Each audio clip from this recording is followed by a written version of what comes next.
देखो, अब हम 12th क्लास की बायोलॉजी स्टार्ट कर रहे हैं। उसमें हम सबसे पहले टर्म 2 ले रहे हैं, जो भी 2022 में पेपर होने वाले हैं। 6 चैप्टर हैं। बायोडाइवर्सिटी चैप्टर से हम स्टार्ट कर रहे हैं और उसके बाद एक एक करके हम बाकी के 5 चैप्टर्स भी कवर कर लेंगे। तो मैं ये कह रहा हूँ आपसे कि जितने क्वेश्चंस मैं आपको कराने वाला हूँ, हर चैप्टर से मान लो 16 क्वेश्चंस एवरेज होते हैं, तो 5-6 चैप्टर हैं, 100 के अराउंड आपके क्वेश्चंस होंगे। और ये मैं अभी जल्दी से जल्दी इनको डाल दूंगा, एक एक करके क्वेश्चन सीरीज़ वाइज रखूँगा, आपके सीक्वेंस वाइज रखूँगा। मैं ये कह रहा हूँ आपसे कि ये एक भी क्वेश्चन इनसे बाहर नहीं आएगा। सीबीएसई में जो केस बेस्ड क्वेश्चन है वो आ सकता है, क्योंकि वो प्रैक्टिकल नॉलेज बेस्ड होता है। उसके अलावा 1, 2, 3 और 5 मार्क के जो क्वेश्चंस होंगे वो जो मैं करा रहा हूँ इससे बाहर नहीं पूछेगा आपसे, क्योंकि कंप्लीट निचोड़ है जो मैं करा रहा हूँ आपको। तो सबसे पहले हम क्वेश्चन 1 लेते हैं। चैप्टर हम ले रहे हैं बायोडाइवर्सिटी वाला, और क्वेश्चन 1 मैं करा रहा हूँ आपको कि why tropics show higher diversity than temperate regions. बहुत बेसिक से बता रहा हूँ आपको, और आपको पेपर में 3 मार्क्स के अकॉर्डिंग अटैम्प्ट करना है क्वेश्चन इसी तरह से जैसे मैं आपको करवाने वाला हूँ अब। Why tropics show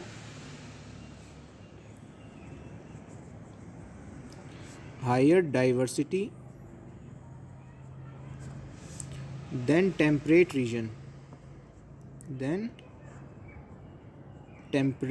regions.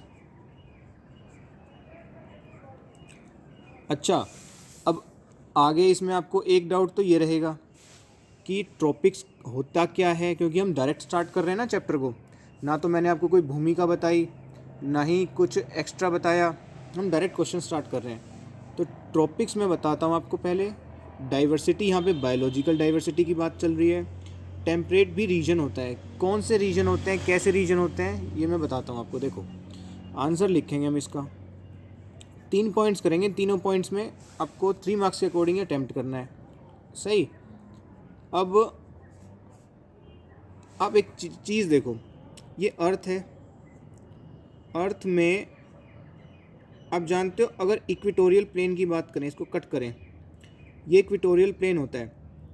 इसके पॉइंट से यानी सेंटर से अर्थ के सरफेस पे जब हम प्लेन कट करते हैं ना, ये तो ये एंगल बना रहा है कुछ, ये हो गया 23 डिग्री।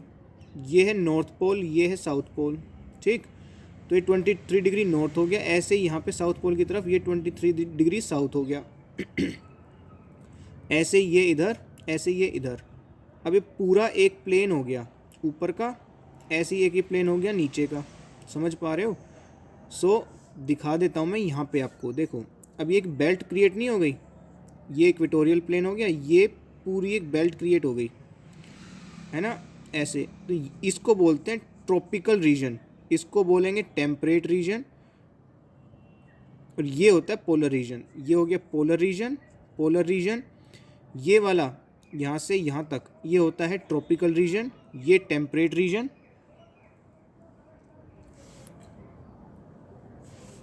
आई होप आपको समझ में आ रहा है ना।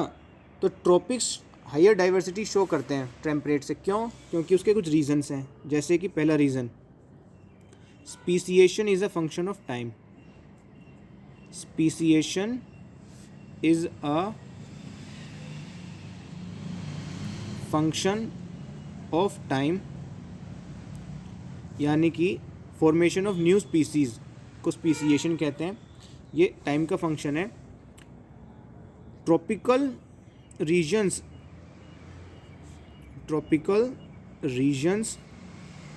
remain undisturbed remain undisturbed for millions of years,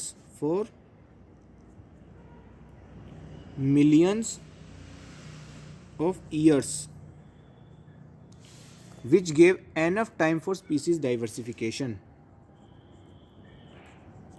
Which gave enough time for species diversification.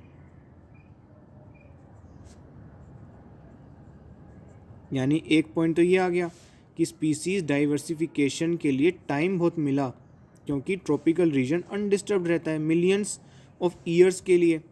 तो अनडिस्टर्ब्ड रहेगा ट्रॉपिकल रीजन, तो समय के साथ फॉर्मेशन ऑफ न्यू स्पीसीज़ बड़े आसानी से हो पाई। अगर डिस्टर्ब्ड रहता तो नहीं हो पाती। टेम्परेट रीजन डिस्टर्ब्ड हो जाते हैं, इस वजह से वहाँ पे डाइवर्सिटी कम है। ट्रॉपिकल रीजन डिस्टर्ब नहीं होते, इसलिए डाइवर्सिटी ज़्यादा है।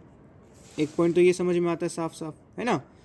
सेकंड पॉइंट है कि ट्रॉपिकल एनवायरनमेंट्स आर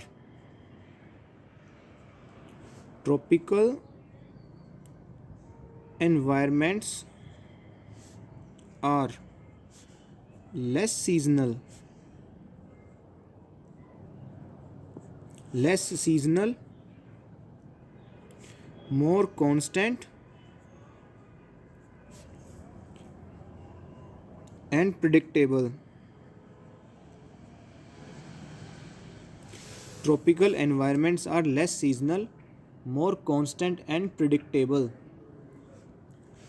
तो कम बदलाव आते हैं, ज़्यादा स्थिर है और ज़्यादा प्रिडिक्टेबल है, यानी अनुमान लगाया जा सकता है कि क्या होने वाला है।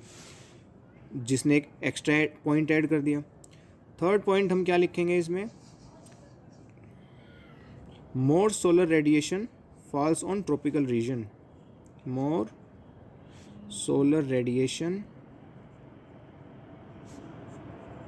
Falls on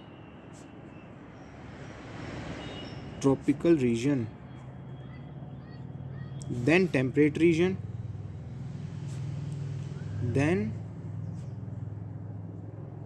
reason,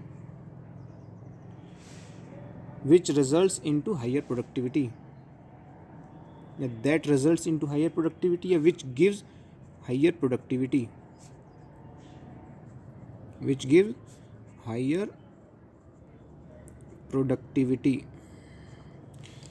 I hope ये क्वेश्चन आपको अच्छे से समझ में आया। Why tropic show higher diversity than temperate region. पहला कि स्पीसिएशन फंक्शन होता है टाइम का। Speciation is a function of time. Tropical regions remain undisturbed for millions of years, which gave enough time for species diversification. Second, tropical environments are more constant, predictable and less seasonal. Third, more solar radiation falls on tropical region than temperate region, which gives higher productivity. ज़्यादा productivity रही।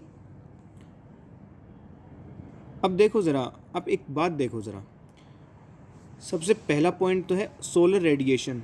जब solar radiation, क्योंकि ultimate source of energy क्या है, सन। Solar radiation ज़्यादा होगी तो herbivores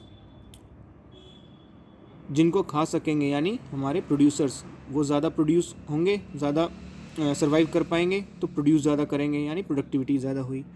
productivity ज़्यादा हुई तो ज़्यादा हर्बीवोर्स वहाँ डिपेंड हो गए। समझ पा रहे हो। सन की रेडिएशन जहाँ सबसे ज़्यादा पड़ी वहाँ पे प्लांट ज़्यादा ग्रो करेंगे, क्योंकि सन से फोटोसिंथेसिस करके ही तो प्लांट्स ग्रो करते हैं अपना फूड। सो उन फूड को खाने वाले हर्बीवोर्स होते हैं, हर्बीवोर्स को खाने वाले कार्निवोर्स होते हैं ना। एक से दूसरा ट्रॉपिक लेवल डिपेंडेंट है। इस वजह से जहाँ प्रोडक्टिविटी हायर, यानी जहाँ सोलर रेडिएशन हायर, वहाँ प्रोडक्टिविटी ज़्यादा, वहाँ हर्बीवोर्स ज़्यादा, वहाँ कार्निवोर्स ज़्यादा। तो इसलिए डाइवर्सिटी वहाँ ज़्यादा हुई और अनडिस्टर्ब्ड रहे हैं। तो एक ओवरऑल माहौल क्रिएट कर दिया ट्रॉपिकल एनवायरनमेंट ने, क्योंकि अनडिस्टर्ब्ड रहे और सीजनल भी कम है, कांस्टेंट ज़्यादा है, प्रिडिक्टेबल है और सोलर रेडिएशन ज़्यादा है। तो ये कुछ 3 फैक्टर्स हैं जिसकी वजह से ट्रॉपिक्स ज़्यादा डाइवर्सिटी शो करते हैं। आई होप ये आपको अच्छे से समझ में आ गया है अब।